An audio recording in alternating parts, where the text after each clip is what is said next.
was seen in this 50-year-old gentleman with a pathological fracture, assumed to be metastasis, and then was confirmed to have a high-grade osteosarcoma.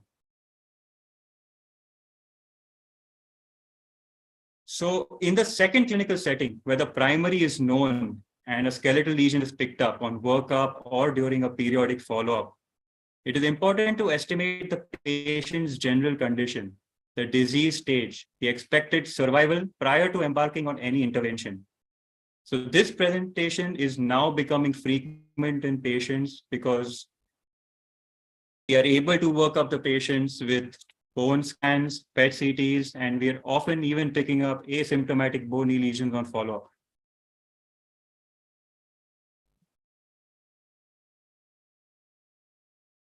So if a bony lesion is detected in a patient which has a primary cancer in the history, pain is generally the presenting factor, and either in the extremity or in the spine, the lesion must be worked up in extreme detail, because we may also find other asymptomatic lesions, and an opinion from the entire team needs to be sought for the best line of management. A surgeon must not assume that the lesion is metastasis. Once again, we need to confirm it's not infection, it's not a bone malignancy, primary lesion. Pain management is the key factor in metastatic disease, and we should start with taking care of the patient's pain. This can be easily achieved, and in the meanwhile, we should work towards getting a diagnosis proving metastatic disease. A simple needle biopsy can establish the diagnosis, and it can easily rule out the confounders. And getting additional tissue may also be extremely useful in the management of the patient. Another factor in metastatic disease is the prevention of skeletal-related events. And this Nature review article solves the question on the choice of agent, the duration of agent, the use of bisphosphonates, denosumab, which must be used and for what duration.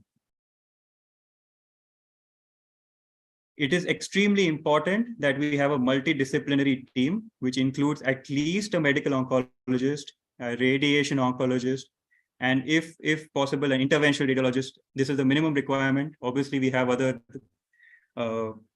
experts from the pain team, from the rehabilitation team, which will certainly help towards the outcome of the patient. But it is important that we discuss everything as a team, because the final management and the survival will depend on the primary tumor. And therefore, there are multiple flowcharts to discuss the protocol for management, for workup. But as far as I look at it, it is these 5 questions which need to be answered in the multidisciplinary meet. Because survival prediction in metastatic disease has been described via multiple scoring systems. However, the advent of newer therapies, targetable mutations, immunotherapy options, and these, we need to discuss the expected response and the survival prediction with the medical oncology team. I'm sure my colleagues will talk about radiological assessment for mechanical strength prediction in the extremities as well as in the spine, radiographic evaluation for Mirel scoring, CT-guided rigidity analysis, or spinal instability neoplastic scoring are some of the parameters that need to be taken into consideration. The next is disease burden. This is extremely important as this will determine the intent of treatment. Multiple metastasis or a large unresectable primary carcinoma, the patient will be treated with a palliative intent, as opposed to a solitary metastasis or a resectable primary cancer. Systemic therapy options, once again, we discussed the immunotherapy, specific tissue sampling can be done, next-gen sequencing can be done, targeted therapies are available, immunotherapies are available, and that can certainly change the prognosis as well as the outcomes for the patient. And most important is the quality of life. Resolving the pain, maintaining the mobility, and preventing further skeletal-related events are extremely important in the management of these patients. So I'll end with this, that metastatic disease is no longer a death sentence. And in the era of multidisciplinary care, effective systemic therapy, we can easily meet the patient expectations and the quality of life can be met. Thank you. Thank you, Dr. Manit, for such an illustrative presentation and giving us an idea and a background of how to and what to are these lesions and what to look for. I think the other part of the presentation, going into the depth of each surgical site or the origin of the tumor, we can be discussed with the other panelists. Any questions if we have? I think there is no question from in the chat group at now. We can still have your questions in the end of the presentation from the other panelists. I think we'll invite Dr. Srimant now for his presentation on bony metastasis in appendicular metastasis management. Dr. Srimant is consultant orthopedic oncology in Bangalore, and he will be presenting his talk. Over to you, Dr. Srimant.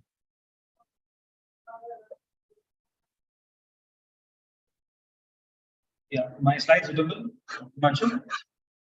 Yeah, Srimant, your slides are all. Yeah, thank you so much for the opportunity. So I'll be just sharing a few snippets on how do we manage secondaries in the extremity. Manath has shown us what do we need to do, how do we need to at least approach suspected lesion. So my point is always try to get the diagnosis right, investigate. Never try to assume and fix anything. It's more so important in appendicular skeletons and less, again, doesn't take much of precedence in the pelvic or the axial lesions. And always, I would say, isolated bone lesion, always biopsy and try to find out whether we need the primary or secondary. So with that, all this approach talks about how we look at patients. What is the survival of the patients, and 6 weeks, 6 months, and the type of the lesion in the appendicular skeleton more often tries to let us know how do we go treating this patient. Should we be aggressive or should we take a backseat and let other approaches come forward and help the patient? Evaluation part also, again, Dr. Manita shared. This is just a brief evaluation of how we take it forward. So why do we come into the picture? As why surgeons do come into the picture, that's because most often have pain. Pain can be taken care by medical and surgical management also, and interventional radiology also, along with radiotherapy.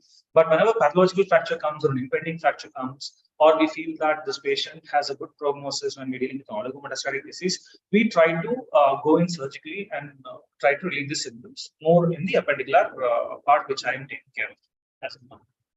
Again, perioperative mobility and mortality is there, but whenever we operate, we try to improve the quality of life. That's the main aim. That is, we relieve pain. If possible, we prevent a fracture by prophylactic fixation, thereby enhancing mobility, function, and also the patient is comfortable to start taking the adjuvant treatment or any additional treatments which they have, and not a down course of the tumor. So, how does one take help in trying to come to such decisions? We have a good system of scoring, which is category scoring and level scoring, which enables us to ensure or give a kind of a checkpoint. Are we aggressive or are we laid back? Where should we go and how should we treat this patient? More often, patients with disseminated visceral diseases are taken consideration. So when we come out of surgery, the first question comes, when do we fix it? More often, diaphyseal lesions, the long bones, metaphyseal lesions, except proximal femur, that's again, a weighted discussion, which I'll be showing across. So the reasons why we do a prophylactic stabilization is, again, try to ensure that there's no fracture, or if it's a fixation done, whether it be a plate or nail, we ensure that we even try to treat the area which is involved so that it's stabilized through radiotherapy and also curated sometimes when we try to help relieve the pain. So the advantages are immediate pain relief, faster and lesser complex surgery, quicker return to function, and sometimes we try to instrument. Different fixation modalities can be used. Whatever is the simplest or the easiest for the patient with lesser mobility should be chosen. So I spoke about cementation and curettage. Why do we do that? Like, is it really required to curate lighting lesions, especially secondaries? I would say painful lesions or ones with a soft tissue mass, anything more than 50% cortex destroyed, we all benefit from trying to have a good curettage done because we're debulking the disease there. And once we debulk, we can try to use cement, which again has a bit of a thermal activity for necrosis, which will also enable that there is a microscopic disease clearance to a certain extent. And radiotherapy also can help here. One needs to know that only 32%, 40% of the lesions heal with a party alone. So having a stabilization, whether it be a form of a cementation or a process or a multiple implant, also helps ensure that the implant lasts longer than the patient. That's the way we look at it. So curettage and fixation, yes, this is again just another way of putting things. We have lesions where there was a RCC on the left with the distal femur. There was a significant CA of the stomach in the proximal humerus where we went in, curated, and fixed. There were multiple lesions and patients in pain, so we had to ensure the mobility was taken care of. So when to resect? Solitary or oligometastatic diseases of the kidney, thyroid, breast, nowadays rectum and lung are the places where we try to resect these lesions. Why? We are trying to give a survival benefit. Pertrochanteric, likely solitary bone metastasis of any origin also would prefer to resect it, less healing. Pathological fractures also when they are juxtaarticular or pertrochanteric, again, solitary or oligometastatic. This is the most important victim. Often, ileum, ramus, ischemium, or clavicle lesions, scapular lesions, which are rare in men, can be resected because we know that they're functionally not of much importance to us. So this is just another example. Pelvis will be taken care by the colleague, but just try to show where we try to resect. Even the larger lesions can be helped. When do we resect and replace? Definitely, when we try to treat the proximal femur lesions nowadays, there's enough evidence to show that proximal femur reconstruction and replacements help in patient enable early mobilization and a better quality of life. Segmental bone loss, when we look at a longer disease-free interval, and again, juxtaarticular fractures where we can do prosthetic reconstruction. When do we resect and replace? Again, certain examples where patient has got a lytic lesion in the proximal femur, fixed, not treated further with adjuvant therapy. The thing broke, and we had to resect it, pull the nail out, and put a tumor process again. So there are plenty of cases which us and our colleagues come across. This is again another situation wherein we try to say that even though the patient has multiple lesions, we try to go in, resect the proximal femur, make the patient mobile the next day. So that they are taking the adjuvant treatment, whichever is that. Evidence-wise, definitely it improves mobility. The patient is up on the ground from the second day with or without an assistance. Definitely it helps a lot. Yes, intramedullary is a little less expensive, but the more proximal the lesion is in the pertrochanteric area, the more higher the chances of failure or back out or cut out, whichever we look at. Embolization, definitely yes. I just put in a couple of slides about proximal femur and the pelvis. Any case of a lung or a thyroid or a kidney lesion where we're not using denosumab, which is trying to do a curettage resection, embolization has a very good role to play. Vis-a-vis weightage of the cost and benefits of how much we can use embo versus denosumab is also taking care of that. Pitfalls of surgical management, what we need to do is that overall operation, reoperation rate is between 3 to 15%. So we need to ensure that we go through the checklist and do a surgery will last the life of the patient. Use the scorings. We see, okay, this patient is going to survive more than 6 months. Do something which lasts much, much longer. I would say at least 3 to 4 times the expected survival, so that you don't tend to revise, because most often these patients don't have a good general condition status to revise also. Which are the poor prognosticators? Again, when we try to see these patients don't do well, as the scoring goes, as multiple lesions, back fractures, and distal metastasis are the ones which we look at. So try to, to summarize this, there are a lot of lesions which can be treated, and just bone metastasis doesn't mean just nailing or plating. As you can see, we can go for reconstructions and replacements with juxtaarticular lesions versus proper tumor process intercalary for segmental resections in the diaphysis.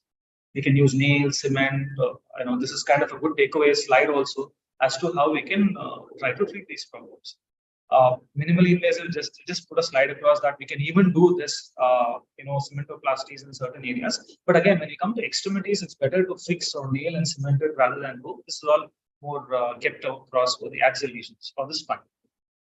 When not to be aggressive, category scoring more than 7, unknown primary. But again, if it's oligometastatic, we have to do it because we have to treat it. Multiple lesions, mirrors less than 8 with primary aggressive. How else do we treat it? Radiotherapy, bisphosphonate, supportive care. But we know that this patient is not going to do well. So we're all dependent quite a lot. Another good drug which is coming in armamentarium, again, where it's from the pelvis is denosumab, where we can try to ensure that the patient is not fit for the surgery, we can use it. There are a lot of definitions required for a criteria for impending fracture, where we use RFAs, cryotherapies, and can we use them in appendicular skeletons? Because certain painful lesions, we can even try to ablate it with microwave and such lesions also. So good studies have to come up and tell us which is often better. But anything more than 50% of a bone destruction, pain, again, pulls the joint, it's better that we go in surgically and treat them because we are stabilizing them and we can even get the motion back early. Isolated lesions, dark bicell, which is not going to cause a fracture, we can probably ablate them and help the patient by ensuring that the pain is reduced. So recommended reading, yeah, there's quite a lot of articles available which has given a very good systematic way of trying to treat these lesions, whether it be appendicular or pelvis. Thank you so much. My take-home message is, as of shown by Manit and me, it's always good to make sure that you don't fix any sort of a lytic lesion which is suspected to be a metastasis or a fracture. Always try to ensure that you go through multidisciplinary team and get the diagnosis right and treat the patient. Thank you so much. Thank you, Shriman, for this presentation. And I think you've really well elaborated all the points. And a great message that broken bones is not the only thing which we should see. A lot lies within these fracture lines. And in all suspicious lesions, you should have a protocolized evaluation for a better outcome. And you've also covered the non-surgical parts as well, which we would discuss in detail with our elaborate panel during the case based discussion. Thank you very much, Shriman. I think now we would invite Dr. Suraj. He's consultant orthopedic oncologist in HCG Hospital, Bangalore. He would be talking about spine and pelvic metastasis management. Suraj, you can start your presentation. Your screen is visible. Okay, thank you, Himanshu. And I also would want to thank the Sarcoma Education Foundation for the opportunity. So I'll be talking about spine and pelvis metastasis management. So spine and metastasis are quite common sites for skeletal metastasis, like we all know, and they usually indicate that the patient has advanced disease. And the treatment is most often palliative. We don't aim for curative, aim with a curative intent for such patients with pelvis and spine metastasis usually. And both the procedure and the advanced stage of the disease itself is associated with significant morbidity and functional limitations for the patients. So before we even decide what treatment the patient needs, like highlighted in the previous two talks, we need to know the prognosis or the survival of the patient, because once again, these are patients with advanced disease which we are handling here. So multiple independent risk factors or predictors of survival have been described before. These are a few of them: age, sex, hemoglobin, albumin, where the primary tumor is arising from, how many metastases the patient has, visceral, skeletal, what is the performance on the functional status of the patient, and at what speed the tumor is growing. So these are multiple independent factors which have been described. So I'll just break my presentation into two parts. The first will be spine metastasis. So what kind of, like I mentioned before, operating or deciding the treatment for the patients, we see what is the survival of the patient. So Tokuhashi score is one of the scores which has been extensively used for patients with spinal metastasis. So using different parameters, that is the general condition of the patient, the location of the metastasis, the origin of the primary, and also most importantly, what is the neurological status of the patient.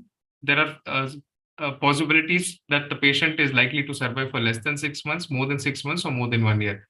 So similar to this Tokuhashi score, there are multiple scores which are available in the literature. So these are a few historic scoring systems. That is the Tokuhashi score, Bayer score, Tomita score. Apart from these, there are a few modern scoring systems as well, which are used. And these scoring systems are present both for spinal metastasis and also peripheral, that is the extremity metastasis. And one scoring system which I would like to highlight here is the path effects scoring system. So this is slightly different, though it uses similar parameters like age, sex, and the other parameters which have been used previously. This scoring system tells us what is the likelihood or what that the patient will survive after surgery. So what is the percentage, how many of the, what is the percentage of survival at 1 month, 3 months, 6 months, 12 months, 18 and 24 months after the surgery, whereas the previous scores basically tell you what is the survival in the patient presents to you. So that way this score is a little more practical. So till now, this was there only for extremities and it was not there for the spine. But the Swedish group which designed this score very recently validated it for spinal metastasis as well. So it will be available, it is available free of cost in their website. So we can use this for spine metastasis as well, and decide how long the patient is likely to survive after the surgery, which helps us in taking a decision. And for the spine metastasis, this is one of the common framework which is used, which basically tells us what we have to do. Either we have to plan for a surgery or go in for radiation. So it has 4 components. What is the neurology of the patient? What is the oncology? That's the primary diagnosis. What is the mechanical stability of the spine? And what is the systemic tolerance of the patient? So obviously, if the patient is not able to tolerate the surgery, then plan for radiation. Otherwise, we can plan for a surgery. If the spine is unstable, then we have to plan for stabilization apart from handling the lesion itself. And so that leaves us with these 2 things. If the patient has high grade or a low grade evidence of spinal cord compression, that is symptoms of spinal cord compression, and the tumor is radiosensitive, then we can plan for radiation. If the patient has a low grade metastatic spinal cord compression, but if it is radio resistant or previously radiated, then we can consider SRS instead of conventional external beam radiation. And if it is high grade and radio resistant, then we have to do a procedure called a separation surgery. So I'll just briefly show you what separation surgery is. Yeah, and before that, how do we know if the spine is stable or not? Again, the multiple scores and methodologies are available. So SINS score, that is the spinal neoplastic instability score, is one of the things which is commonly used. It shows us where the lesion is and what is the degree of collapse and what is the extent of damage to the posterior tissue and things like that. And it gives us 3 probabilities: if the spine is stable, unstable, or indeterminate. Despite all these scoring systems, making decision is not very easy. And like Dr. Manith highlighted, MDT discussion or tumor board discussions is very important while deciding what has to be done to the patient. And apart from involving the doctors, we also have to communicate with the patients and family members to know what they expect from the surgery.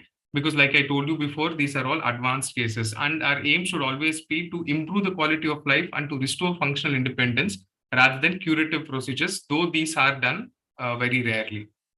So I'll just show you a few case examples. So these are 3 case examples where surgery was indicated. In the first patient, you can see that there's a burst fracture and there's significant spinal cord compression. This patient presented to us with paraplegia. So this patient needed immediate posterior decompression and stabilization. Second patient, so that is B. Here you can see that there are multiple lytic lesions. And there is a collapse of the L5 vertebra. Though this patient did not have any significant lesions up above which needed decompression, this patient presented to us with severe pain. So the patient had also received radiation previously and had radiculopathy to bilateral lower limbs. So because of the severe pain, which did not subside despite radiation, surgery was an indication in this patient, mainly because of the radiculopathy. In the third example in C, here you can see that there's an posterior epidural soft tissue in the lower cervical spine. So this was a non-small cell carcinoma, which is relatively radio resistant, and hence patient needed posterior decompression, again because patient had neurological deficits. So these are a few indications for surgery. And these are a few examples which can be managed conservatively. The first one on the left side here, you can see a vertebral collapse here, grade 1 to 2.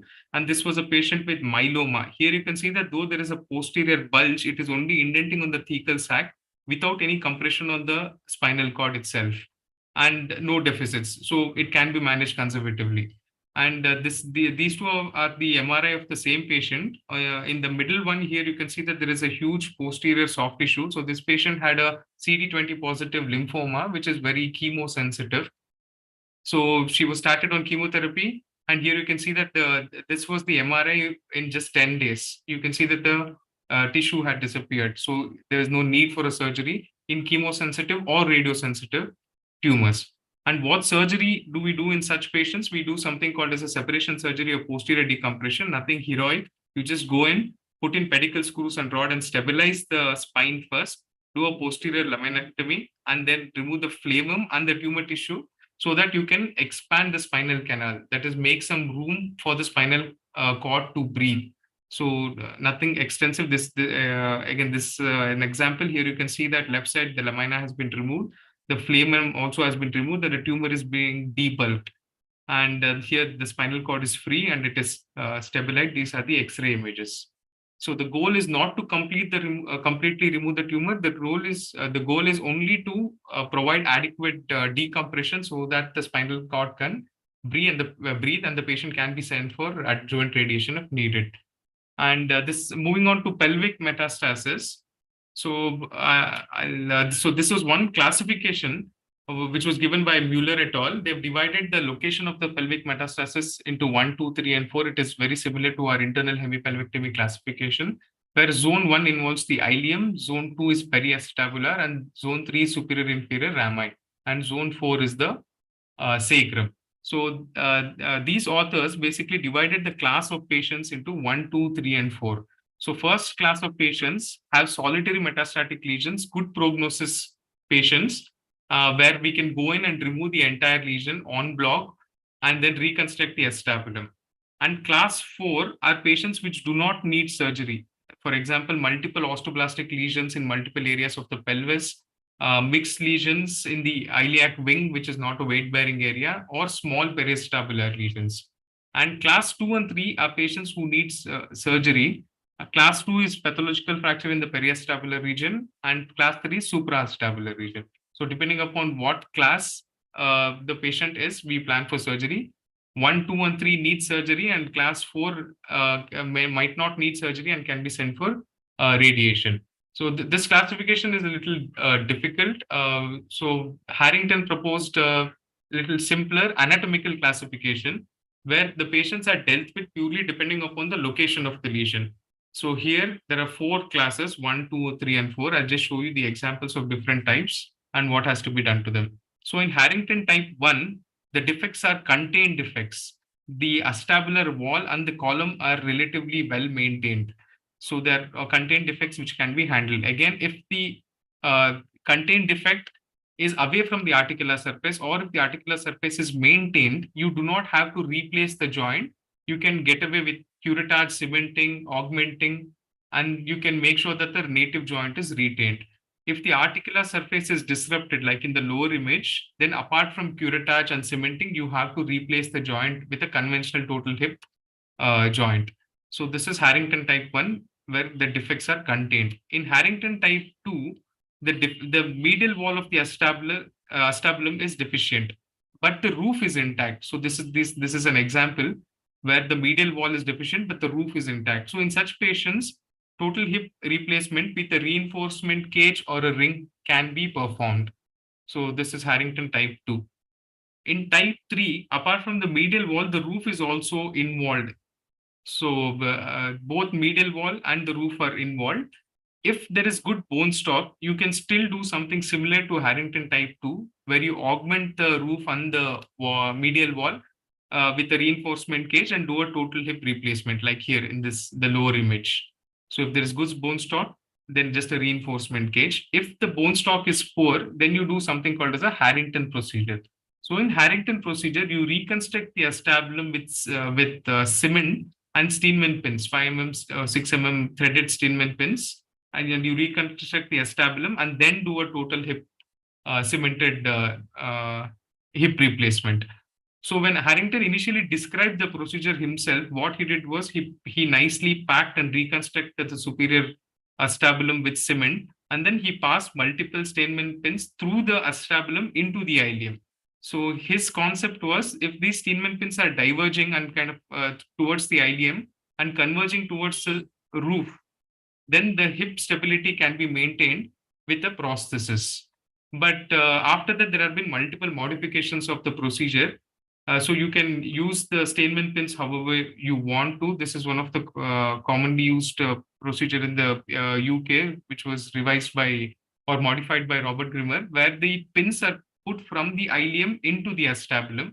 So they put 3 pins, one to the anterior, medial, and posterior wall of the acetabulum, and then reconstruct the acetabulum with cement. These are a few other modifications where on the left side, you can see that threaded screws have been used instead of Steinmann pins. And the image on the right side, apart from reconstructing the acetabulum with pins and cement, a plate has also been used. So multiple modifications have been proposed. We can do whatever we are comfortable with, but the goal is to nicely make the superior acetabulum strong so that the acetabular cup does not migrate superiorly. Finally, type 4, Harrington type 4 procedures. Here, the patients are relatively have a good prognosis. So the entire acetabulum is resected en bloc. So after removing the acetabulum en bloc, you can either use a custom-made prosthesis or a saddle prosthesis, or you can recycle the bone or use an allograft. So these are the three different types. So in type 4, good prognosis patients and the entire acetabulum is removed. And this is an example where a cutting jib and a cone was used to reconstruct the acetabulum for a type 4 patient. And the last, palliative procedure. If the patient is not fit for surgery or not willing for an extensive procedure, and if the defect is causing the patient, or the lesion is causing the patient a lot of pain and difficulty in walking, you can do an excision, girdle stone excision arthroplasty, or you can just cut the neck and leave it to soda arthros. So this will give a patient a painless, unstable hip, which is better than a painful hip, especially during the last days. And finally, I'll just show you a few minimally invasive techniques which can also be used in spine and pelvis patients. So this is CT-guided ethanol injection, where 95% ethanol causes liquefaction necrosis of the tumor. And this is electrochemotherapy. So multiple electrodes are passed into the metastatic lesions, and the electrodes are activated, and then intravenous bleomycin is injected. So the hypothesis is after electroporation, the uptake of these bleomycin into the tumor cells is high, and the lesion consolidates well. So this is a relatively newer technique, electrochemotherapy. So radiofrequency ablation is another technique which has been used for pelvis metastasis. Acetobuloplasty is again very commonly used, mainly in the spine, where we just have to augment the collapse. And cementoplasty.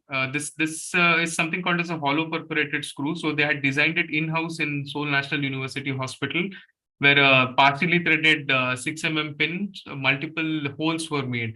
And then they were introduced into the metastatic site, and cement was injected into it. This can also be performed, which gives good strength to the pelvis metastasis. And cryoablation is another technique. So these are relatively less commonly used, but other options which are available for patients with pelvic metastasis.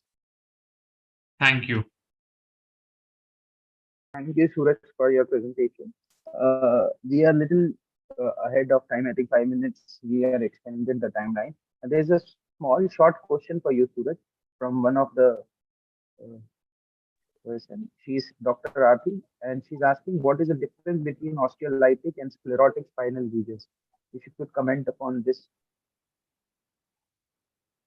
Oh, yes. What is the difference between osteolytic and sclerotic spinal lesions? Yes. So you mean how does it change our management, is it? How does it change your management, and how does it change your approach to the particular patient? Okay, so only the nature of the lesion in the spine will not change the management. We have to see what is the lesion doing to the bone. If that osteolytic lesion is causing compression or collapse of the vertebral body, or a posterior retropulsion which is compressing on the cord. So these things are more important than the type of the lesion itself in the spine. So multiple factors have to be taken into consideration. But sometimes, if it's an osteolytic lesion causing only a collapse of the vertebral body, even without any neurological deficits, patient can have a lot of pain. And then minimally invasive procedures like vertebroplasty can be tried in such patients. Whereas if the lesion is sclerotic, obviously such procedures won't work. And then we have to think about, maybe immobilization or radiation therapy for such lesions. Thank you, Suraj. Very well said it. But sometimes also like a sclerotic and lytic lesion, sometimes we think towards the diagnosis.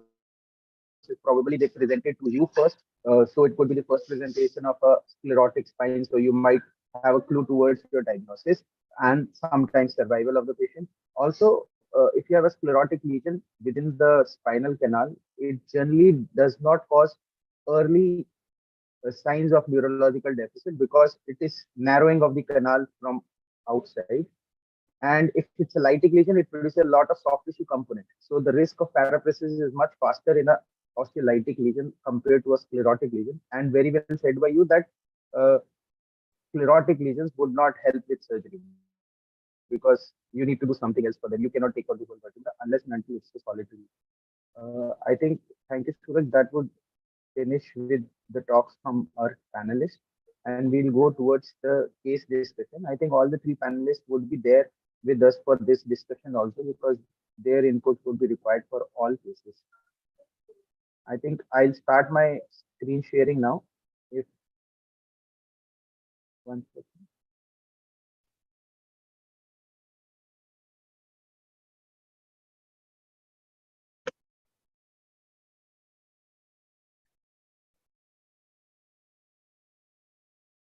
Is my screen visible to everyone? Yes, sir. Okay. So today we'll be So discussing. There's a question before you proceed. So you can take that.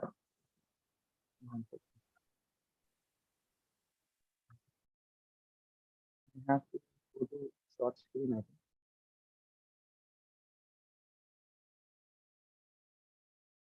Can you read the question? Pratik? It's not working for me. Yes. Yes. So it's a question by Dr. Anjana Reddy. So I think it's again for Suraj. Is the duration of paraplegia a deciding factor for emergency spine decompression? Yeah, got it. Suraj, I think you would want to take this. Yeah, yes, it is very similar to traumatic spine injuries. So obviously, sooner we operate or sooner we intervene, the chances of recovery is much faster. Unfortunately, there's no cutoff as to when we have to operate, as in should we operate if the patient presents to us with 1 week or 2 weeks of paraplegia, should we really go in? So there's no obvious cutoff for a deadline, but sooner the better. And most of the patients, if we intervene, again, just like traumatic spinal injuries, before complete paraplegia, recovery chances are much better. We also talk to the medical oncologist and radiation oncologist to see what are the other options available. Let's say that the patient presents to us weeks after paraplegia, but the other options are limited, then once again, we might have to go in with surgery, though the duration is prolonged. So can I also contribute to that? Yeah, Also by Dr. Dr. Irfan, Suraj. please, So, Dr. Irfan, go ahead. So there's a phase 3 trial, I believe, by Dr. Patchell in 1999 from MD Anderson. So patients who presented with onset of paraplegia within 48 hours when they were operated upon and given adjuvant radiation versus they were given just radiation. In those patients, the functional outcomes of surgery followed by radiation were obviously better. But those patients who presented with paraplegia and the onset was more than 48 hours, in those cases, there was no difference. So maybe that helps. So Okay. 48 hours is not a... Yeah, I think we'll take your further inputs as we go along the cases because we have limited time for all this discussion and we want all the inputs from you in each and every case, how we proceed. We'll go straight away with the case discussions today. For us, for the case discussion, we have panelists all across India and also from abroad. We have Dr. King joining us from SNUH Hospital from Seoul National University Hospital. He's an orthopedic oncologist practicing there. We also have Dr. Irfan, who needs no introduction now. He's already taken away the presentation himself. So he is consultant radiation oncologist at Rajiv Gandhi Cancer Hospital. We also have Dr. Rajabhasara from Ganga Hospital. He's also a practicing orthopedic oncologist. Unfortunately, Dr. Mansi, who's a medical oncologist, could not join us. We have Dr. Chaturbhuj Agarwal. He's from Saudi Arabia. He's a consultant medical oncologist. Then we have Dr. Abhishek Bansal, who's a leading intervention radiologist from Delhi.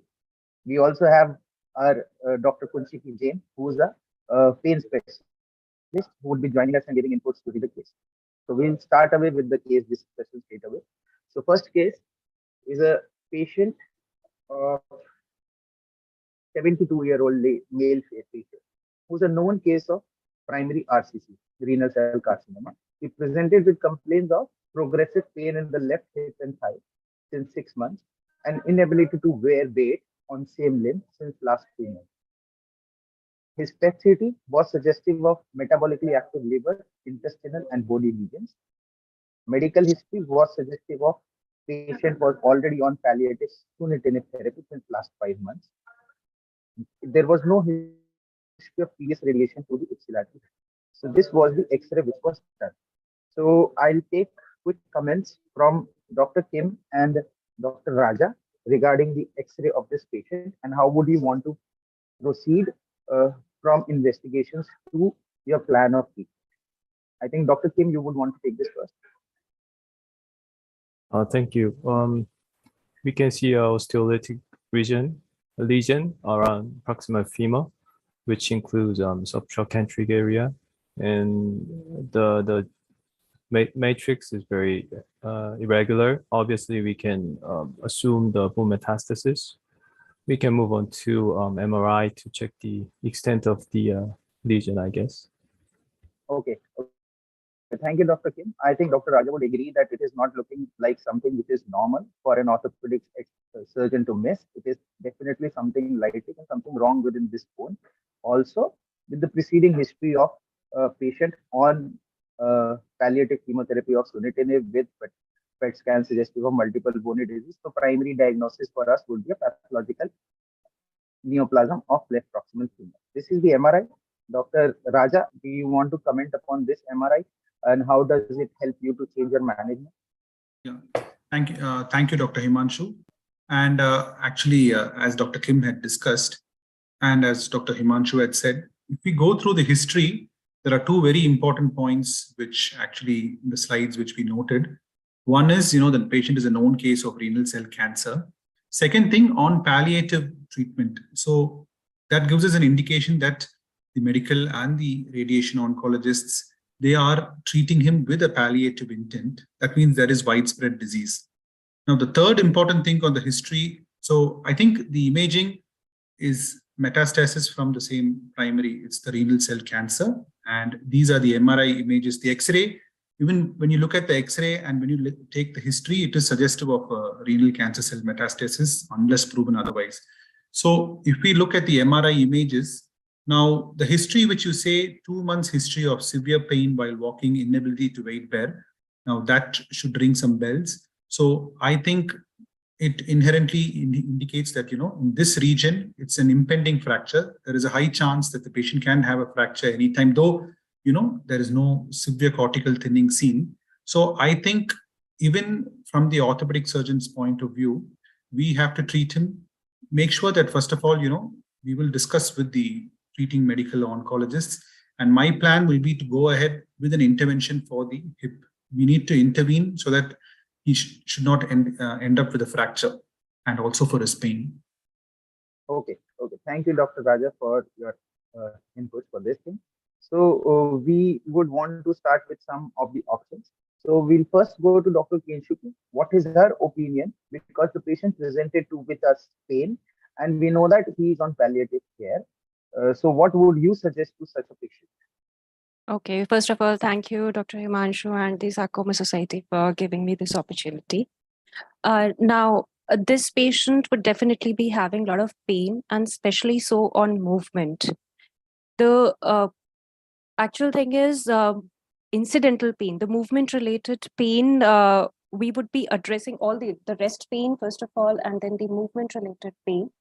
It would require a multimodal approach, multimodal analgesia approach, with limitations to the use of NSAIDs, which are very good, which find a very good use in the bone cancers, first of all. But we would be limited because the patient is a case of RCC. So that is a special point we need to keep in mind while managing this patient. The other painkillers or the analgesics which we would be using are opioids and adjuvants, the neuropathic pain agents, for example, gabapentin and all. The next thing is interventional approach that might be there. If the patient has extremely severe pain, we might go for short-term interventional approaches. But predominantly, we would like to concentrate on the pharmacological approaches because in consultation with the other teams, we have to formulate a plan. If they're going for surgical management, then definitely the pain is expected to subside substantially. post the procedure. So it would be a Okay. stepwise approach. Okay, thank you, Dr. Kinshuki. I think, as all the panelists would have agreed, we need to formulate a plan for this patient, a metastatic RCC with liver and bone mets on palliative care presented with this X-ray in severe pain and inability to walk. Dr. Irfan, what you would suggest? You would go for radiation or ask the patient to go and meet your orthopedic oncology I clinic? will ask him to meet you today evening or tomorrow morning at the earliest. Okay, that is a fair enough question. I think we'll take opinion from Abhishek Bansal, who's an interventional oncologist. Uh, do you suggest some form of treatment before surgery, like a pre-op embolization for such patients who are contained defects? Right, a very good point, Dr. Imanshu. And as you, I think, hit the bullseye that it should be a multifactorial discussion. And I would not do something in isolation without consulting our orthopedic surgeon, as we used to do with Dr. Imanshu. So in case he decides, as per the panel discussion, I think the plan is to go ahead with the surgical intervention. So definitely we know RCC are hypervascular tumors and their mets are pretty hypervascular. And I mean, as per literature, the blood loss can be like immense. And more than that, I think the pre-op embolization definitely not just helps in reducing the blood loss, but I think it also helps give surgeon a good clear margins in terms of when the blood loss is less. I think from a surgical point of view, you would be able to actually pinpoint what are the really areas that you need to take it out. So definitely in hypervascular metastases like RCC and thyroid, there's a definite role of pre-op embolization before any bony surgery. Okay, thank you, Abhishek. I think before we go ahead with the surgical plan, let's just ask our medical oncologist whether he will be willing to give his patient or ask his patient to undergo a surgical procedure beforehand in a palliative setting RCC patient on Sunitary. I think Dr. Chaturvedi, a quick comment, whether surgery or just continue chemotherapy and pain palliation and interventional radiology embolization. Yeah, good evening. So, am I audible clearly? Yes, you are audible. Okay. Sorry, because there are a lot of connectivity issues, so I just asked. So, very good case, and me, Dr. Abhishek, and Dr. Irfan, we are all together, and including Dr. Himanshu. So, we have seen this scenario many times. So, what I would like to suggest from medical oncology point of view are two things. Whenever I see such cases, first thing is what I want to see is the chemosensitivity of the tumor. Like for this case, particularly RCC. I would definitely would like to proceed with surgical approach so that we can give that palliative care to the patient. But if it would have been a chemosensitive tumor like lymphoma or myeloma, so in those cases of lymphomas, I would like to see the systemic bulk. I would also like to know that how bulky are the liver lesions and is there any impending liver failure? Because that will, that will again altogether change my plan. So if it's a lymphoma with multiple liver lesions and slightly deranged LFT, I would like to go relatively conservative and I would like to intervene with chemotherapy early. But in a tumor like RCC, which are not very chemosensitive, I would like to definitely proceed with surgery. So into consideration the systemic bulk of the disease, and then we can formulate a plan as per chemosensitivity of the tumor. And we cannot make one guideline for all the tumors, but particularly when bone metastasis is concerned. Yeah. Thank you, Dr. Chaturvedi. I think the whole panel agrees towards the surgical management of this patient. We'll take a quick comment from Dr. Kim. What kind of surgery you would want to do in such patient? A proximal femur, a contained defect in a known case of RCC.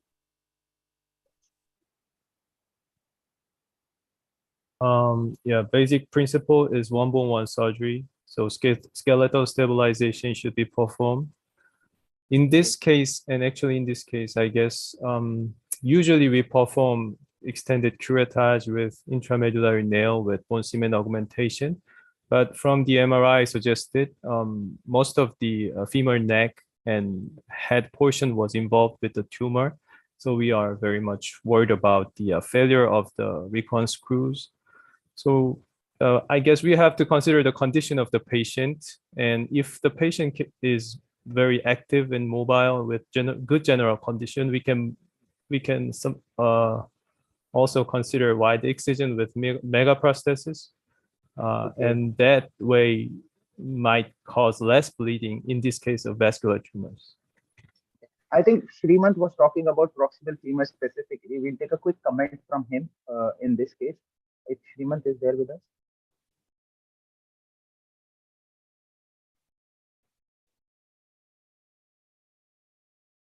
Srimant, you're available? I think Srimant is not there. So we'll go straight away with the... Srimant is left. Yeah. Srimant is left. So I think we'll go straight away. So treatment options for this particular case was, as said and elaborated by Dr. Kim, was wide excision megaprosthesis, intramedullary nailing, curettage and nailing, and cementing. So this patient underwent a proximal femur resection and a megaprosthesis reconstruction. These are the post-operative images. So after this, we would want to take a quick comment. Surgery has been done. Patient is mechanically stable. He's out of bed and walking, but pain is still there. Probably some pain is there. Could be because of surgery, or the disease is not related to the pain because we've already removed the whole proximal femur. So adjuvant RT in this patient, Dr. Irfan, for this side, not other side. I know, but if there's no tumor spillage in your surgical field, and the pre-op MRI shows that there was no cortical breach and no soft tissue component, and you've replaced the entire joint, I don't think why he requires radiation. Fine. Thank you, sir. Any change in chemotherapy, Dr. Chaturvedi? Does it help? Or you just will continue with sunitinib because it is palliative intent? No. If it's a progression, then definitely we will change chemotherapy, and I would like to proceed with IO agents.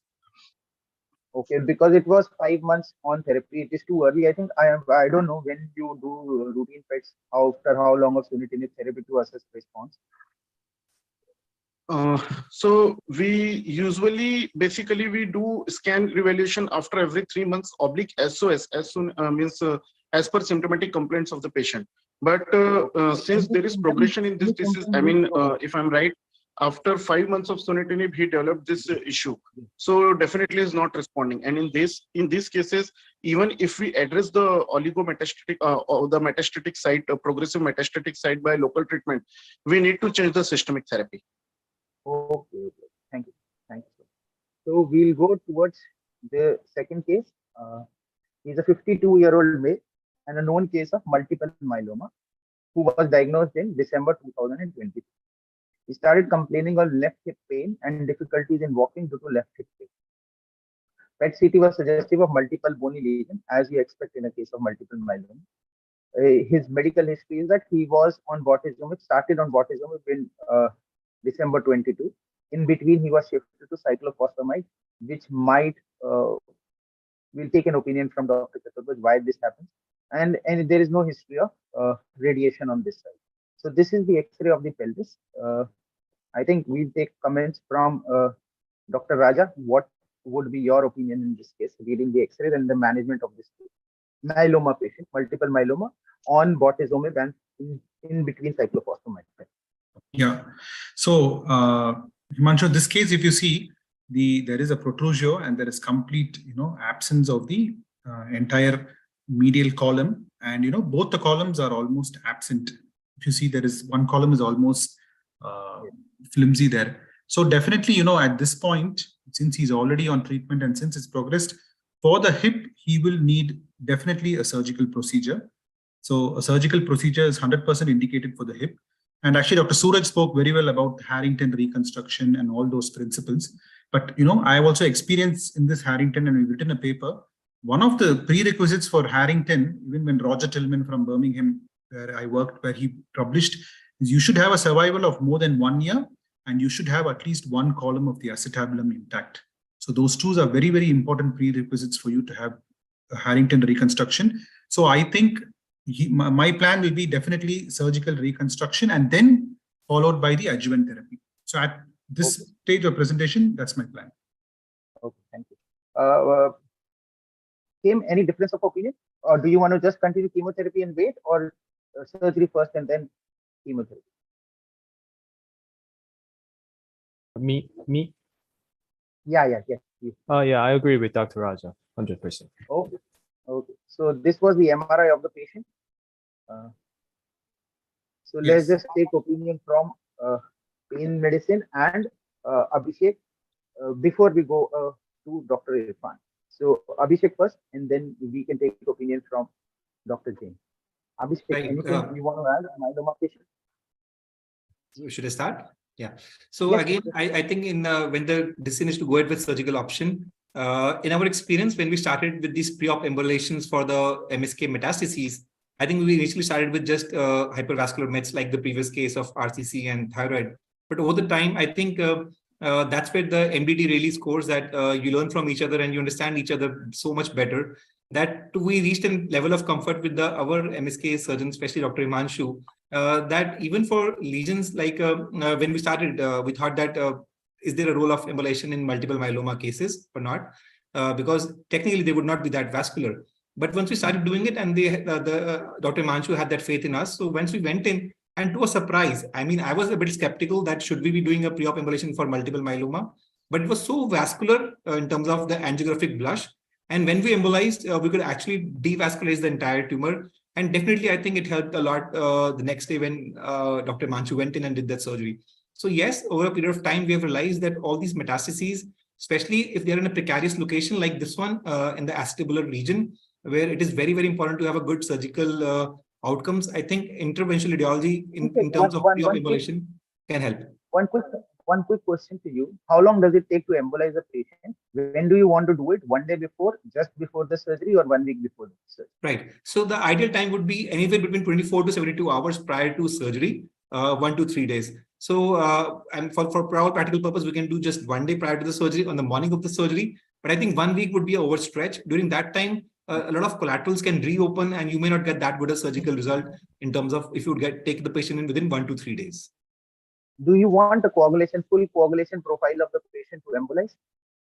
Ideally, yes, because we are going arterially access. So normally, whenever we're taking a femoral access, we would want a coagulation profile to be normal. But these days, a lot of procedures, like especially the pelvic ones, we're going transradial. So in such cases, I think coagulation is no longer a hindrance for us in terms of doing a pre-op embolization. Okay, thank you.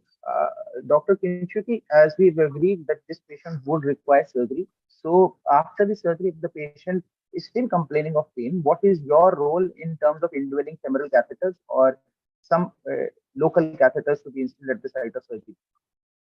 First of all, the pharmacological management is actually the foundation of pain management.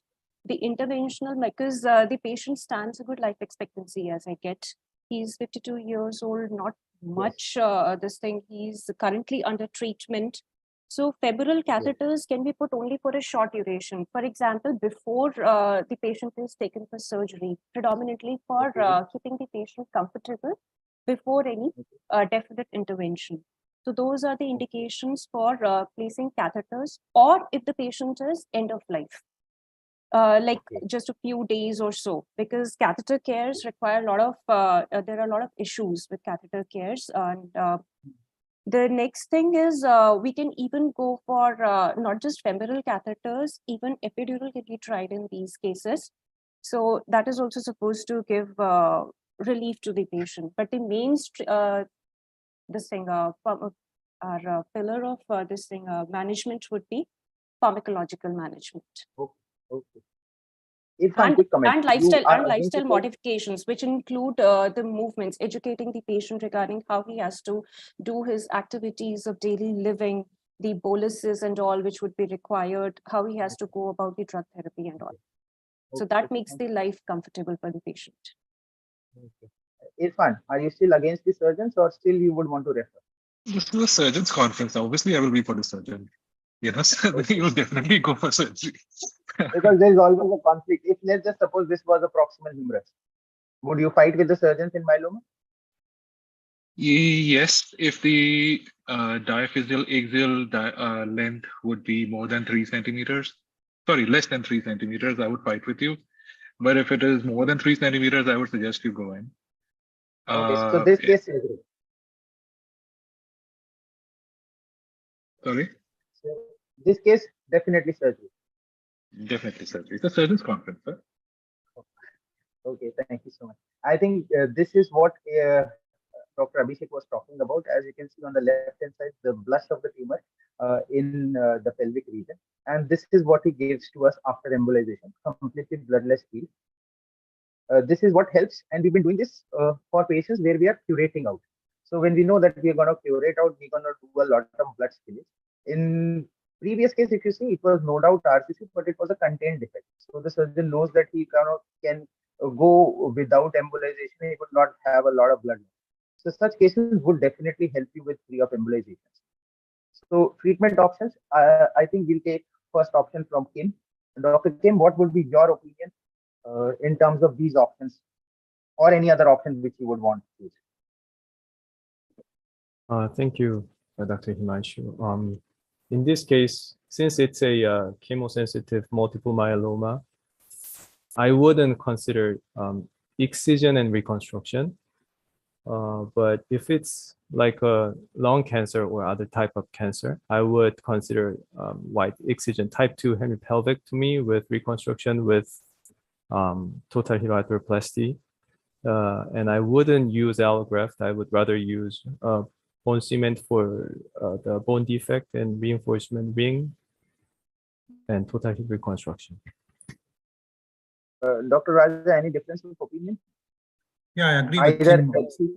so these options. Yeah, I agree with Kim on all points which he said. My plan for reconstruction will be is cementing. You cement the entire lesion which is there, and the defect you will need a gap cage construct. So you will need to give it a cage, fix the cage, and then a cemented total hip replacement should be fine. I think that, but you definitely need a cage. As the panelists have already said, this was done for the patient. The lesion was curated and a cage was implanted and a constrained tripolar hip was done. And a routine mesh plasty was done to stabilize the musculature. This is the post-operative X-ray. I don't know. We have not used Harrington rods or screws across the ileum. How much that would have helped, because we felt that the cage is stable enough to the pelvic. So now for this case, Himanshu, for this case, I think this is the best management. Harrington will actually have a higher failure rate for this case. This case, when both the columns are gone, I think this is a very good option. What you've done. I think, Irfan, do you want to add RT in this patient? Multiple myeloma. In this case, definitely. I mean, because you have a contaminated surgical field, and I think this is myeloma. Definitely, sir. If you wouldn't have operated, I would have irradiated. So, that is the reason why in this particular case, if you're going for something as radical as a pelvic surgery, you need to consolidate your surgery by giving adjuvant radiation. And I think we can get away with, 20 grays in 5 fractions, and then the patient probably goes back to Dr. Chaturbuj to manage further. So your personal opinion would give a multiple fraction RT for consolidation? Yes, sir. Okay. Dr. Chaturbuj, do you want to give RT now? Surgeon is saying that he's removed the disease. He has some spillage. Abhishek has already pre-operatively embolized it. You want to give chemotherapy straight away because it is multiple myeloma chemosensitive, or give RT first, consolidate, and then give? No, I agree with Dr. Irfan for RT because there is spillage, and surgery has already been done, so there is advantage of RT. But what I would like to prefer, I mean, I may be wrong, I may be right. There is no consensus on this, but I would like to start with bortezomib first. I may not, continue with full-fledged bot-land DEXA or bot-POM DEXA. But what I would like to continue is that I would like to continue with bortezomib, which can be safely given during radiation. So it would be a concurrent, systemic therapy plus radiation. And when Dr. Irfan is done with his job, then I would take the complete control with full dose bot-land DEXA or bot-pomalidomide dexamethasone. Okay. Thank you so much. Because bortezomib can be safely given with RT. Okay, thank you. If Manit is there, Manit, we will want to take your opinion regarding the use of nomograms and Dr. Chaturbuj also. How frequently do you use nomograms to predict survival of such patients, or it is just in papers that we know about nomograms? I think Dr. Chaturbuj and Manit, whoever is there. I would say that the issue with the nomogram is most of them are not titrated to the Indian data. So we should take them with a pinch of salt. It's certainly useful information, but it comes down to what the team discusses and what is the discussion with the patient. Thank you. The problem with normograms is because I have seen both the sides of the coin. Basically, when we work in a scenario, it comes together depends upon whether the patient is in by himself. I think your voice is not clear. The things. Sorry, I think this is some network problem. So what I will do, I will switch off my video. Now my voice is audible? Yes, definitely. So I have seen both the sides of coins. So what I was trying to tell is when you are working in a setup where everything is insurance based, so then you have to strictly follow the normograms because the insurance may not approve whatever treatment you suggest.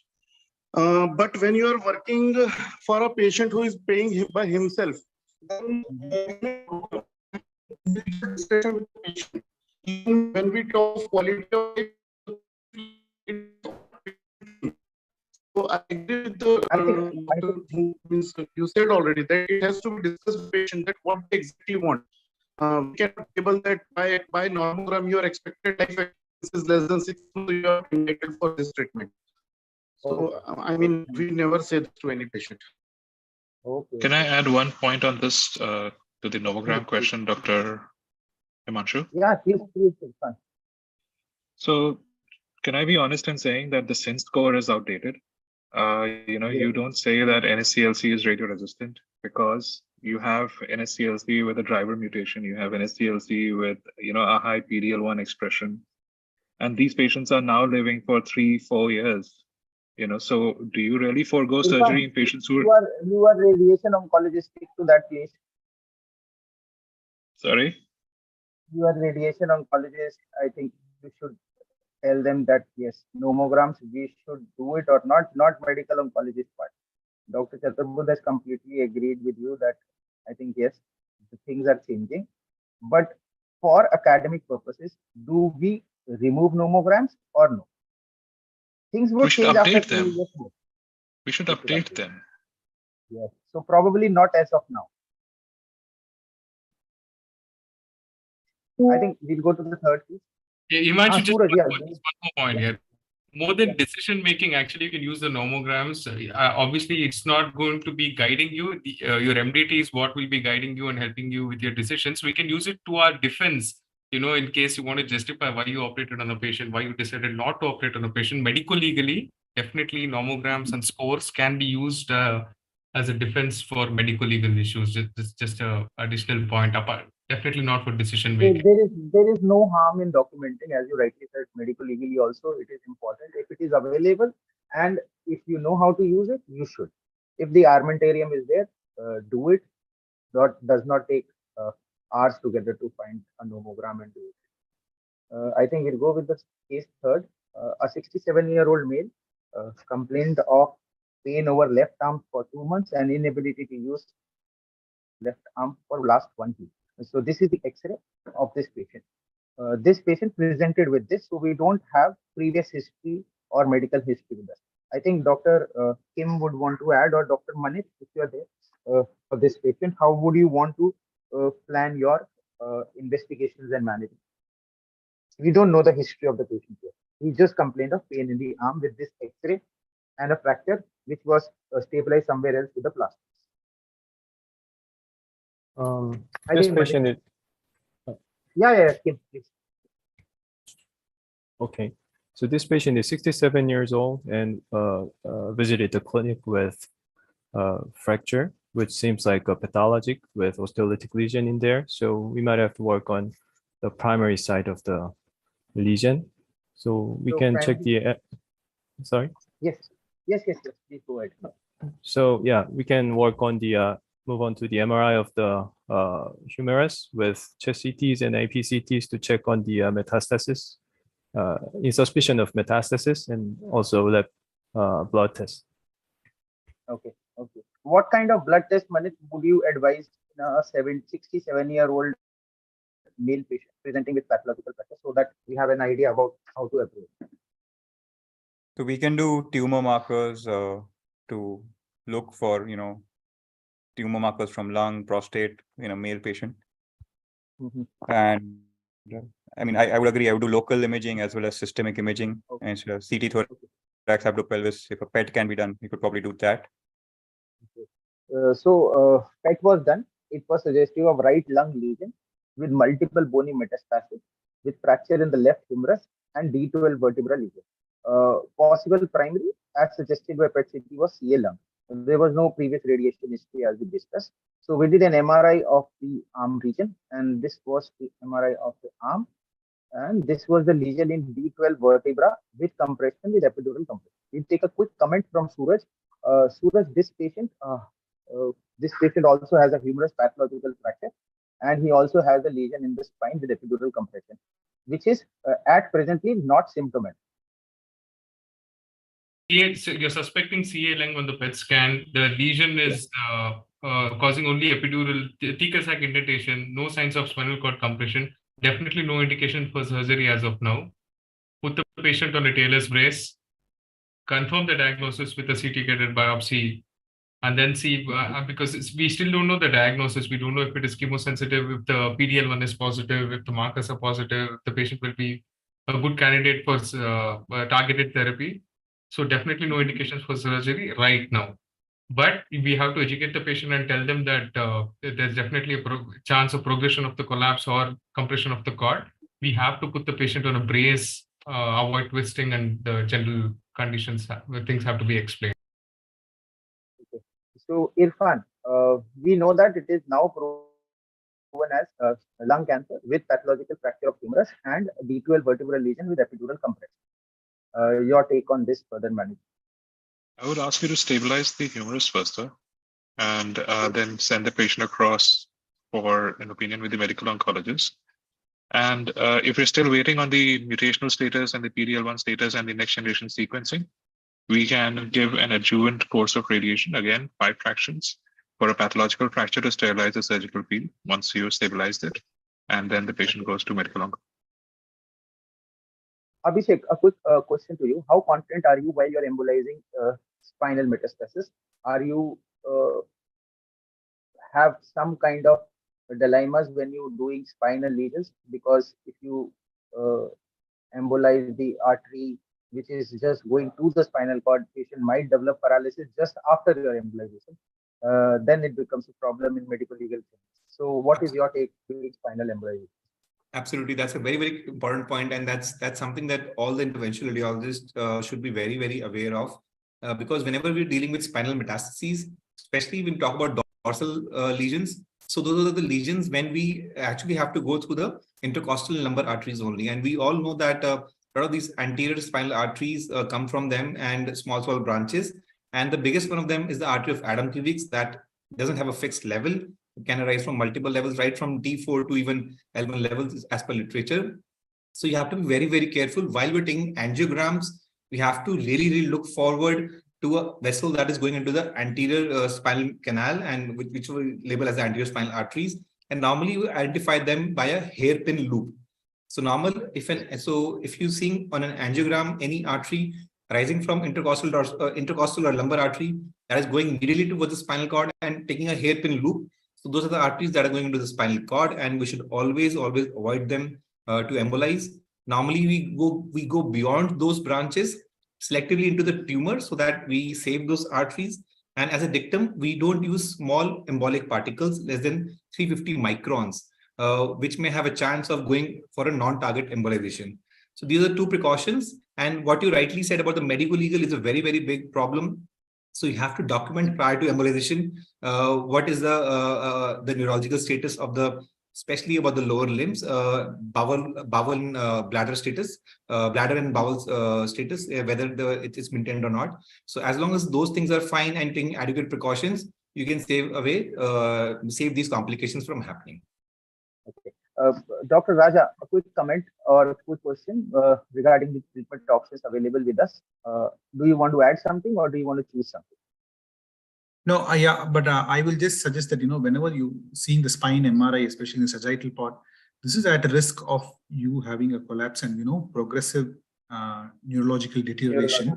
Yeah, so I think, even the posterior elements, I know we need other sections also. So I think, in my opinion, I think the spine will also need some intervention because it looks slightly unstable, though he may progressively start developing neurological deficit. And since there are multiple lesions, my surgical plan will be, we are going to plan only one surgery and, one anesthesia after discussion with all the MDT and all the oncologists. In one anesthesia, we'll do the spine surgery. It will be just a kyphoplasty and if needed, a small short segment fixation. And also in the same position, we will do a posterior approach, humerus fixation, palliative fixation, either cementing or upper limb. You can even do shortening and put a plate inside, because upper limb shortening is not an issue. So that will be my plan. Dr. Kim, any difference of opinion or stage the patient, do chemotherapy, let the humerus stay in the plaster, see the response and then do, or any other option which you want to do? Basically, I agree with Dr. Raja with 100%. And I realized that, in one anesthesia and front position, you can perform the posterior approach. That is a very brilliant idea. Okay. So, treatment options for spine, any difference or you want to choose something? Kim? Yeah. After Dr. Raja. Okay. Dr. Raja, any difference? Yeah. So my plan will be, kyphoplasties, decompression, and short segment posterior fixation stabilization for the spine. And for the humerus, I will do shortening, upper limb, you can do shortening, plating, and plating. So this patient, as discussed in panel, was approached in the similar fashion to do single stage both the surgery, single anesthesia in a patient prone position, semilateral position. So we did debulking of this tumor, curettage, and plated it and cemented it, and posterior decompression. You can see the dura there, and a kyphoplasty at the same time to stabilize the spine. We thought it is junctional vertebra, another duration of procedure would be longer, so stabilization was not done as kypho was done. So this was the post-op image of the patient. Irfan, radiation? To the humerus, definitely. And if this is the only spinal lesion, then stereotactic body radiotherapy for the spine. If it's multiple, then standard adjuvant radiation. Okay, thank you. I think chemotherapy, Dr. Chatterpal will agree that definitely before doing complete NGS panel, he would not be able to tell which chemotherapy for a lung patient he would want to use. I think chemotherapy definitely is. So last case, Pratik, do we have time to take the last case or? Yes, sir. I think we can discuss that. Okay. Yeah. So 71-year-old male who presented with pain over right hip and thigh for 2 months. This is a good case to be discussed. And this is the X-ray. I think we'll ask Dr. Manit for his opinion in this case and Dr. Suraj. If both are there. I think Suraj first and then Manit. Yeah, 54, is it, Himanshu? 50? 71-year-old male. Sorry, 71. Okay, 71 right hip pain since 2 months. Okay. Yeah, so definite osteolytic lesion with cortical destruction, maybe soft tissue extension. I'm not sure. So your first suspected suspicion. Metastatic lesion or a pathological lesion. Yes, yes. So I would ask for an MRI and also yes. Okay, and no other lesions femur, right? Okay, there seem to be something in the acetabulum as well, and no other lesion in the yes. So apart from the lesion in the proximal third, I think the remaining femur looks fairly okay, because that's also important while deciding on surgery. There's also a lesion in the acetabulum. So again, metastasis or a myeloma, lymphoma, I would ask for a PET scan. Okay. So PET scan was suggestive of FDK with lung lesion with liver and multiple body lesions. Needle biopsy was suggestive of adenocarcinoma of lung with metastasis to these sites. So he was started on palliative intent pembrolizumab. Now we would take Irfan's opinion. He received palliative artery to pelvis and femur. what is your opinion? Are you different from giving palliative RT to these patients, in your opinion, whether surgery first or RT first? So, I mean, if the patient has, yeah, I mean, I'm assuming he's 71 years old, he's got an adenocarcinoma, he's probably going to be responsive to, immunotherapy. But if he's got a high burden of disease and, we're waiting for a response, and if it's painful, then we intervene first. Specifically in in the lesion that he has in the femur, if I'm not exactly sure what the measurement is, but it looks less than perhaps 3 centimeters in the axial direction along the diaphysis. I'm not sure if that's measured or not. And But it is definitely more than 3 centimeters with cortical breach. Yeah, and then if it's involving more than And then 33% of the cortex on a cross section, then and that as well. How confident would you be about giving him mobility after surgery, and Dr. then Kim, waiting for the Dr. Kim, his question is to you. How confident are you in giving stability to this lesion, pelvis and the femur? Question again, sorry. He's asking how confident is the surgeon in providing mechanical strength to pelvis and femur, so that if the surgeon is confident enough, he would refer it to them. Otherwise, radiation.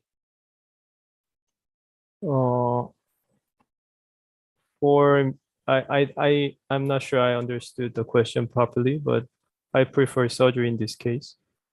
Yes, because your indication for surgery? Radiation may work shortly for the pain itself, but then mechanically, I guess, in the long term, I guess this lesion would cause fracture. Yes. Irfan, so surgeon is saying you would give a short-term relief, and if the patient is surviving for a little more than 3 to 4 months, he should have stable hip and pelvis. Now that the medical oncologist is no longer, in this panel, Dr. Chaturvedi just left. Should I play the? Surgeons take over. So yeah, I mean. So this patient 2 months later developed swelling of the right lower limb, pain on movement of right lower limb, and inability to walk. He was on pembrolizumab after RT pelvic. So this is 2 months later. He developed swelling. I think Dr. Ayappa needs to mute himself.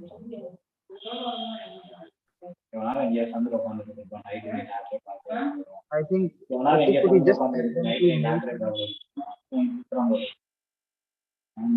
mute? Yeah, I think. Okay. So patient is the case of metastatic lung cancer with lesion in the pelvis and femur with impending fracture. Considering the availabilities at the center where he was treated initially, he was started on palliative chemotherapy followed by RT to the pelvis region, and 2 months later he developed swelling of right lower limb, pain on movement on right lower limb, and inability to walk. This was the X-ray after that. As Dr. Kim said, that RT would give some temporary relief, but mechanical stability has to be taken over on priority basis. So I think, Dr. Raja, how would you want to proceed now? The patient is on palliative chemotherapy, already received RT and a fracture in proximal fluid. Yeah. So now, I think he will definitely need surgery, and my surgical option will be, he has to get a proximal femur replacement done. Why? So first of all, getting union in this fracture, of course, we are only aiming at one surgery. So if we have to aim at union, even the nail and plate and cement, it's quite difficult for us to get a subtrochanteric reduction. And if 13 months is what has been reported in literature, where a construct which has been treated with a nail plate construct, the proximal femur will survive. So I think one surgical option, we go ahead, take the sliver of GT as a support for the abductors, do a proximal femur replacement, and also the lesion in the acetabulum. I think there is a good amount of periacetabular region there, so I won't address the acetabular region now. My plan will only be a proximal femur replacement and then palliative RT. Okay, Suraj, any difference? Does RT change your modality of choosing what you want to do? Previous RT to a particular site? Yeah, I would be a little skeptical about using a prosthesis in a patient who's received palliative RT. The patient is on palliative pembrolizumab. Another lesion in the acetabulum. Let's say that we do a definitive reconstruction here. Weight bearing in that area might be a challenge sometimes. So a long nail is an option. I would like to consider, but yeah, with all the risks which Dr. Raja mentioned. So before patient went into surgery, he also had complaints of diffuse swelling on the right lower limb. A Doppler was done, which is suggestive of right lower limb DVT.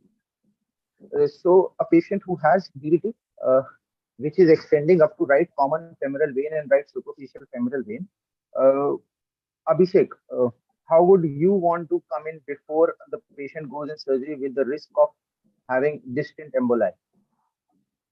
Definitely, the risk of embolism, pulmonary embolism would be very high. So we definitely recommend a IVC filter placement prior to a surgery. And yes, that's what it is. So if you can see, this is a filter right in front of the vertebral spaces, vertebral bodies. And that's how we normally place it below the renal vein level so that we can see the renal veins and would capture any big thrombus and save the patient from pulmonary embolism. Okay, so I think we take opinions from Dr. Kim. What kind of surgical treatment you would want to choose? Suraj has gone for nailing. Dr. Raja is asking for proximal femur megaprosthesis. Yes, it is very controversial. For me, I would try curettage and long nail with bone cementing augmentation, but I'm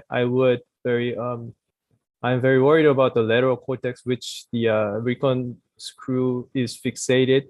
There is no cortex. Probably the screw itself would contact with the nail itself. So I worry about the failure, but then still I will try IM nail. And for the acetabulum, as Dr. Raja said, the acetabulum itself is very okay. So I would try curettage and modified Harrington procedure.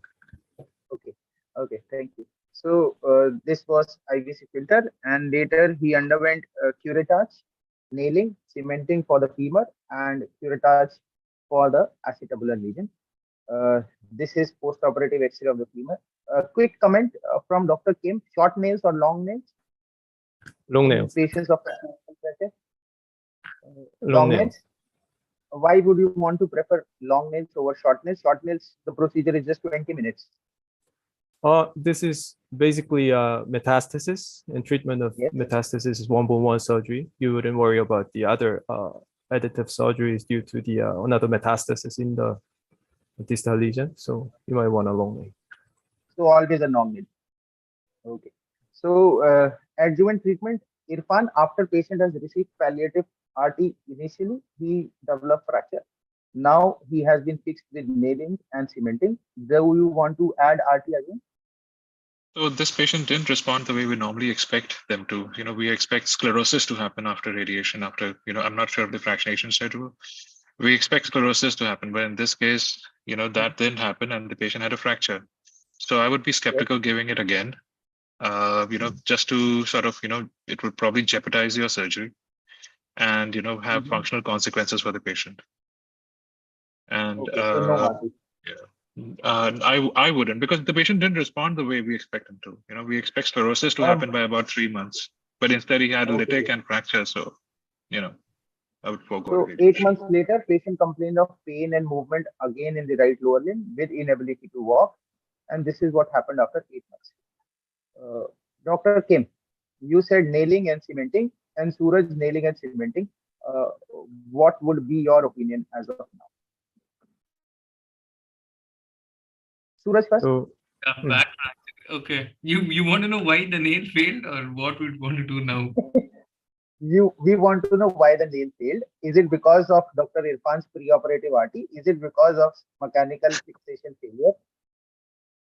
So when nothing works, blame the radiation oncologist, right? That's the golden rule. Just opinion, because you are there with us, so we want to take your opinion. If I would have given RT again and this would have happened, this would have been my fault. Okay, but after surgery now, this is not my fault. Okay, Suraj, yeah, please. Yeah, I think like Dr. Kim mentioned that the lateral cortex is completely deficit. And though it was augmented with cement, I don't think it was strong enough to hold it. Maybe that's why it failed that subtrochanteric area. The nail. Could it be because the disease is progressive? You see, there is more lysis in the lower part of the nail. If you see the where it has fractured. Yes, maybe that's one more the reason. And again, we can blame the radiation oncologist for not giving radiation. Yeah, so we constantly, we damned if we do and damned if we don't, right? One more thing. Dr. Raja. Yeah, please. Sorry. One more thing is from the postoperative X-ray, there is a gap between the distal fragment and the bone cement and proximal fragment. So probably, and we usually use a smaller size nail rather than press fitting nail in benign fractures. So there is a gap and there is a space. So probably stress was occurred in the static screw site. Probably I have similar experience. Okay. Yeah, that's another practical challenge. Like Dr. Kim, would you like to ream the canal thoroughly, like how we do in traumatic fractures, and how would you do anything differently in a patient with metastasis? Okay, so one quick answer from Dr. Kim, that pathological fractures reaming versus no reaming. Usually less reaming than benign fractures. No reaming and or yes? I ream, but okay. I ream, but I do not ream like a benign fracture. So, and I also use smaller nail than So we take opinion from Manit right now. Dr. Manit, Dr. Raja said prosthesis, Suraj said nailing. What you would want to choose from day one? Or was it a day one failure with the nail?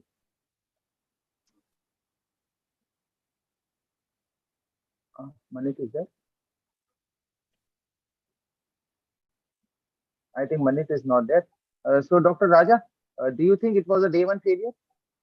Yeah, I think one of the things is the choice. So basically, the patient has actually responded very well to, I would say that, he's outlived so far the time, because one of the reasons for doing this is we think, less than 1 year survival is going to be, but 9 months he's had this. So I think practically speaking, especially with seeing a few cases and also with experience, I think that, in such cases, whenever subtrochanteric region, you need extensive amount of stability, and unless you develop union at that part, as even Dr. Kim was saying, you need to get the union, especially if you don't have union and disease progression, this is going to be a fail. This is going to definitely fail. So your option next, say nailing, cementing, or revision to prosthesis? 100% revision to mega prosthesis. Dr. Kim? Yeah, I agree with Dr. Raja. So he underwent a prosthetic fixation. Irfan, we thought that it is because of radiation, no radiation in adjuvant, so disease progressing, he developed a fracture. Do you want to add RT now? So that will depend on how he's responding systemically. So, if this one of the clues, there is some sclerosis in this X-ray. This not just locally, but also systemically. If now after 8 months he's done well, and this is the only problem that he has, and he's got multiple lines ahead of him, then probably I would offer radiation. However, if he's this along with systemic disease progression and he's got limited options, then perhaps just give him palliative chemotherapy, give 8 gray single fraction and deal with it. Otherwise, at least 20 gray and 5 fractions to the hip region where you planted a mega prosthesis. Because already. One quick last question to you. When do you want to give single fraction? When do you want to give multiple fraction? For the audience.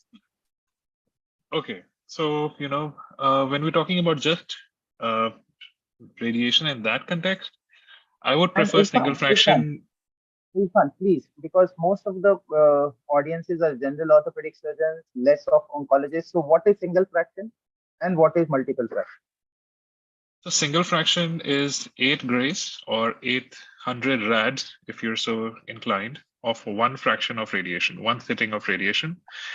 And when you're talking about multi-fraction, you have to divide 20 gray in 5 fractions. That's 4 gray per fraction over 5 days.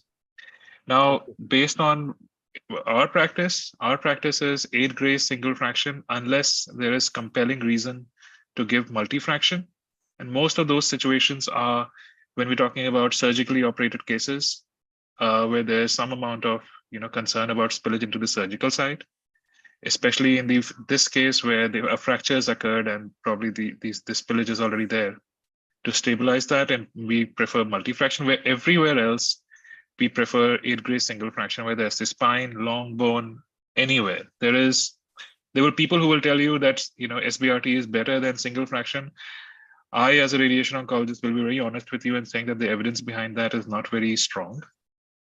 And there is no evidence to say that dividing dose over multiple fractions is any better than giving a single fraction, except in this surgically spilled cases. Okay, thank you, Irfan. I think we would want to finish this case discussion. We are too ahead of time, and I would really want to thank all my panelists for contributing their thoughts.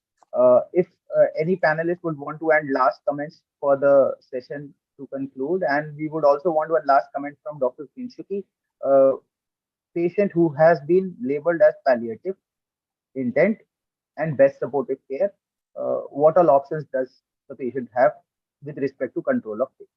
No radiation option given to him, no radiation already given, one single RT or multiple fraction RT, still some amount of pain is there with the patient in best supportive care aspect.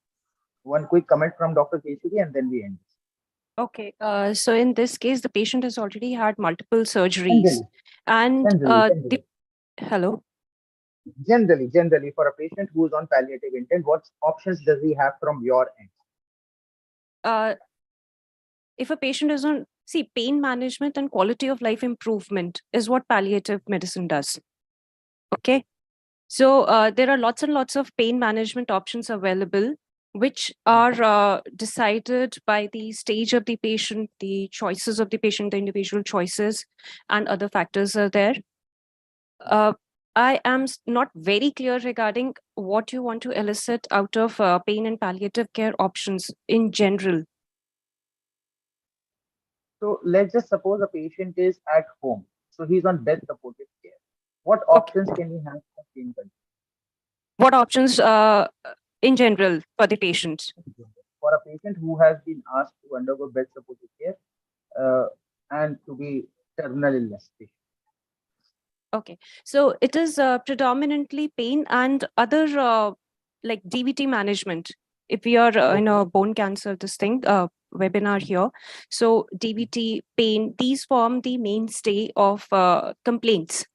So we would be managing all this, and home-based care is very well, which we practice in our hospital setup as well. So under institution guidance, home-based care can be provided to the patient. So this is how we go. Okay. Thank you so much. I think any panelists would want to add something regarding metastatic cases. Manit, Shriman. Yeah, just one point, Himanshu, if you can. Yeah. Yep. So, yeah, in the proximal femurs, whenever it has been shown that, they've analyzed in Birmingham the entire data because they have got so much of data and they've followed it up. They kept that, suppose you get a metastatic lesion, they form a rule of, 12 to 13 months survival with the oncologist.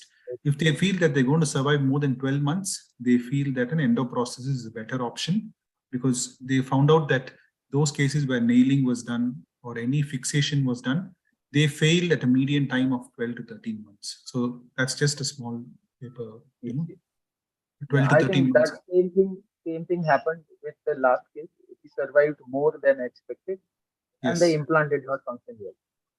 Yes. Any other comments from Dr. Kim? And we thank him for giving his time. It's pretty late for him there, not from his routine schedule. Kim? In this case, I totally agree with Dr. Raja, but we have to consider the condition of the patient. So in this case, patient lived longer than we expected. So yeah, we have to consider that point retrospectively. Yes. I think we would want to end the session. I think, Pratik, we would start the quiz session. I think I need to stop my screen share. I thank all my panelists for joining us. And Thank you so much. I think in future also we would keep collaborating for such events. Yes. Thank you, Thank you, Pratik, Dr. for Thanks a lot for that discussion. Very elaborate and very enriching discussions on those cases. So moving on to the part of the session, which is for the participants and the delegates, the Kahoot quiz. So Mr. Somnath, if you can share the screen, then we can go ahead with that. This is the part of the quiz which is meant just as a fun part, and this is as sort of a rewinder of what was been taught or discussed in this whole session. We need the Kahoot app to play this, and please download it, and then you can join in and participate in the quiz. As always, we'll have a demo quiz to start with, and we'll just show how to play the quiz, and then we'll go on to the main quiz. I request Dr. Himanshu to be around for the discussion of the quiz answers. Yes, please. It would be a Yes, great. and before we go ahead, I think there was one question from one Mr. Lokesh Rohela as to what are the causes of ortho cancer and what steps be taken to minimize the occurrence. So till Mr. Somnath gets the screen going, if someone can take that question. I think Suraj, would you want to, or Manit would be there? Manit would be there because he. I think Manit has left. Suraj is there. Yes, Himanshu, I'm here. So what is the, I'm sorry, okay, I'm searching for the question. What are the main causes of ortho cancer and what steps to be taken to minimize the occurrence? Unfortunately, barring a few orthopedic cancers which are associated with genetical abnormalities, most of them have no reason why they occur. It cannot be attributed to one particular habit or anything of that sort. So I'm not sure how to reduce the occurrence of such cancers, but our focus should be on how to pick them up early. So how to pick them up before they spread to some other area, how to pick them up before that bone which is involved breaks, how to pick them up before the patient would end up with an amputation. So our focus should be mainly on such things because unfortunately, as of today, we still can't figure out what causes most commonly occurring bone cancers. Okay, thank you, Suraj. Okay, Any I other think questions? that's I all don't set. think so. That's the last question to be answered, and we start with the quiz. Yeah, Mr. Somnath. So are we ready with the demo quiz? Oh, so I'll just tell you the demo quiz. Yeah.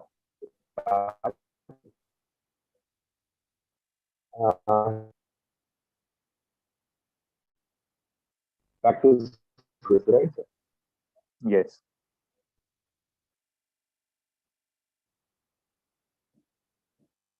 Just hold me. Just give a second. No problem. Can we start, sir? The demo. Yeah, please. Yes. When you're ready to go. Okay, so the participants who wish to participate need to download this app, the Kahoot app, and then you can play. This is a demo quiz to show how to play the main quiz. So you'll have a game pin which is generated. And while entering the name, please be careful so that we can identify the winners later on, as the main quiz has prize money for the first 3 players. So this one is the demo quiz, and we encourage all the delegates who are there still online to participate so that we can go ahead and play the main quiz. So this is the demo quiz pin 000651. So we'll just wait for some people to join in.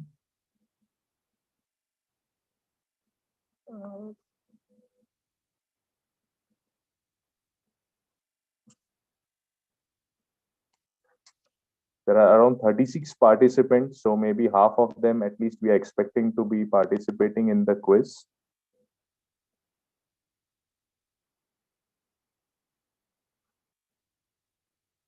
some technical issue happening here.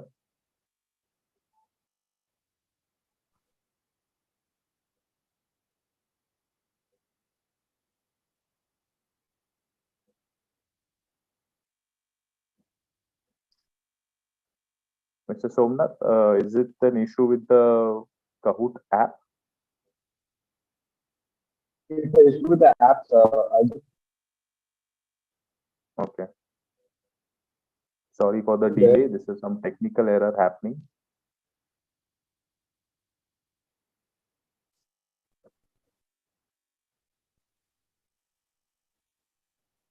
We want to go for the main quiz and see how it plays out.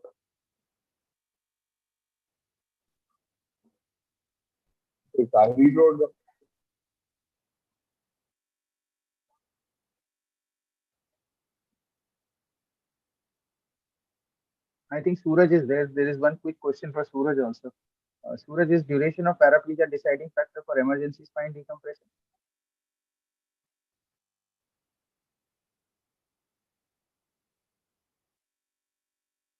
Yeah, I think that was answered by Suraj.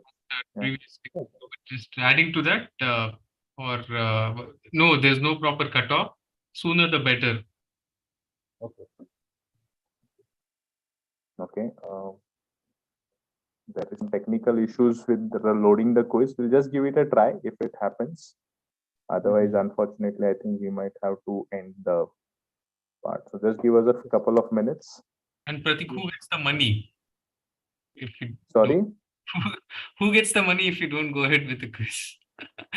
So then the money doesn't go to anyone. Money stays with SEF. And we'll have the quiz in the next session then. Okay. I think he's sharing the screen. I think it might work. Yeah, he's trying from his part. I think he's just restarting the whole thing. Mm-hmm. So, Pratik, when is the next SEF meeting? If the audience who are joining us for the first time. So the next SEF meeting is in the second Saturday of June, and it is on recent advances in bone cancers. So we'll have a few lectures on the recent technologies, and then a panel discussion just to highlight those cases. So second Saturday of June, if you have registered for this, you will get an email with the details for the same.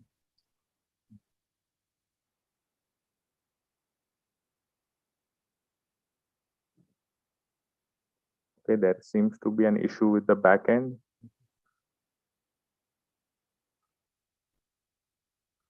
I think we can do it next time because I also think the same. So yeah.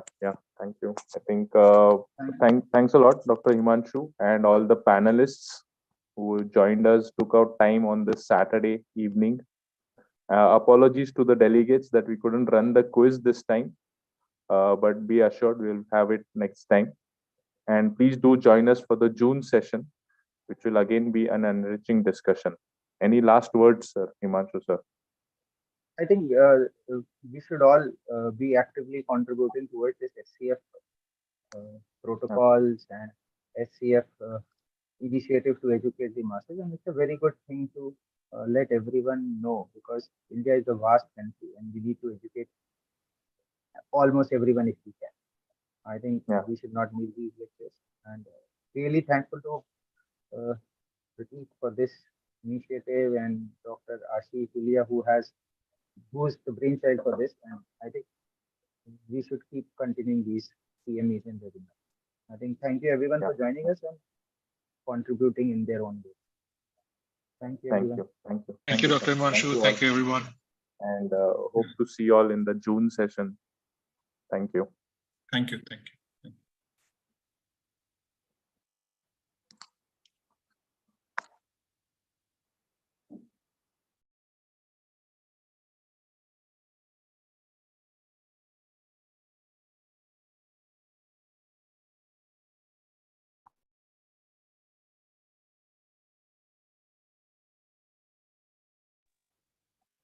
Somnathji, I think it's already late, so we'll have this quiz the next time.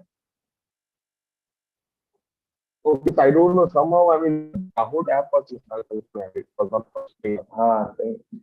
I Yeah. I am Nee, not from the app and I Yeah, we tried could see that it was 3 not times connecting. to log out. Oh, But that's okay. We'll just change some of the questions for the next session, and we'll have a quiz that time. Maybe we can do the trial also.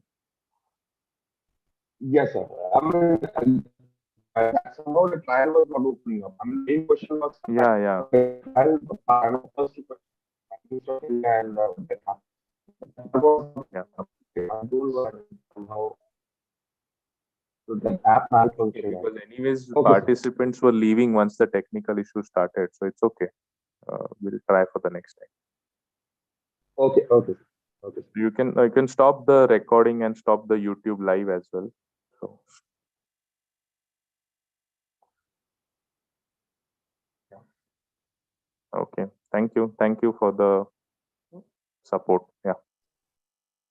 Thank you, sir.